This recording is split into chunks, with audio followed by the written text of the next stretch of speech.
Assalamualaikum warahmatullahi wabarakatuh. Perkenalkan, nama Firda dengan NIM 091058032302, Prodi Ilmu Pemerintahan semester 5. Baik, hari ini tanggal 21 November 2025, tahun ajaran 2025-2026. Di sini saya akan mempresentasikan hasil PowerPoint saya yang berjudul komponen digital governance dalam e-government. Sebelum masuk ke komponen digital governance, perlu kita pahami apa sih itu e-government. Nah, e-government adalah penggunaan teknologi oleh pemerintah untuk memberikan layanan publik secara cepat, efisien, dan transparan. Nah, supaya proses digital ini berjalan dengan baik, maka diperlukan yang namanya digital governance, yaitu tata kelola yang mengatur bagaimana teknologi digunakan, diatur, dan diamankan oleh pemerintah. Dan juga ada beberapa pilar utama dalam digital governance, yaitu transparansi, akuntabilitas, dan partisipasi. Yang pertama ada transparansi, artinya pemerintah membuka informasi secara jelas kepada masyarakat. Contohnya, laporan anggaran online, penggunaan kebijakan, serta informasi kinerja pemerintah yang bisa dilihat publik. Yang kedua itu ada akuntabilitas. Nah, akuntabilitas ini adalah sebuah pertanggungjawaban.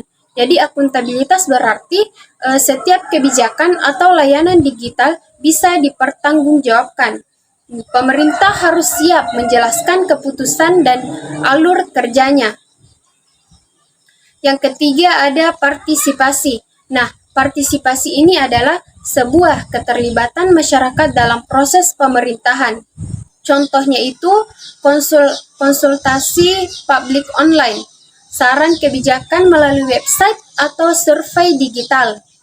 Selanjutnya ada infrastruktur digital. Nah, komponen ini adalah fondasi dari e-government. Tanpa infrastruktur yang baik, maka layanan digital tidak akan berjalan lancar. Yang dimaksud dalam infrastruktur digital yaitu jaringan dan koneksivitas, yaitu internet yang cepat dan merata sangat penting agar masyarakat bisa mengakses layanan kapan saja.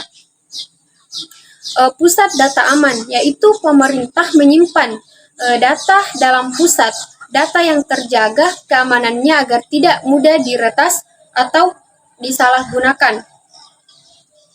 Terus, interoperabilitas, yaitu sistem pemerintah harus saling terhubung. Misalnya, data kependudukan bisa berintegrasi dengan layanan kesehatan atau bantuan sosial. Selanjutnya ada kebijakan dan regulasi.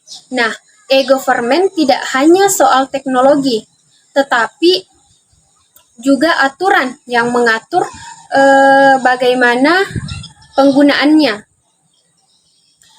Seperti perlindungan data pribadi, yang dimana mengatur bagaimana data warga dikumpulkan, disimpan, dan digunakan. Standar layanan digital yang menjamin layanan pemerintah mudah digunakan, cepat, dan dapat dijangkau di semua orang. Ada beberapa contoh aplikasi, yang nama aplikasinya itu yang Mobile JKN, yaitu aplikasi yang digunakan di rumah sakit. Untuk aplikasi tersebut bisa digunakan untuk mengambil nomor antrian, semisal kita mempunyai jadwal kontrol. Nah, 2 hari sebelum jadwal tersebut kita sudah bisa mengambil nomor antrian di aplikasi tersebut. Dan juga ketika ada informasi tentang pemeriksaan, nah kita bisa melihat di aplikasi tersebut. Itu sudah mempermudah sebuah kegiatan kita. Dan terakhir ada keamanan siber dan perlindungan data. Nah, di bagian ini sangat penting karena ini menyangkut kepercayaan masyarakat. Nah, kalau sistem sering diretas atau data bocor, maka masyarakat tidak akan percaya atau ragu-ragu untuk menggunakan layanan digital tersebut. Nah, adapun beberapa langkah yang perlu digunakan agar data aman, yaitu enkripsi data, yaitu mengamankan data dengan kode khusus. Juga bisa digunakan dengan autentikasi multifaktor dan juga edukasi kesadaran siber. Jadi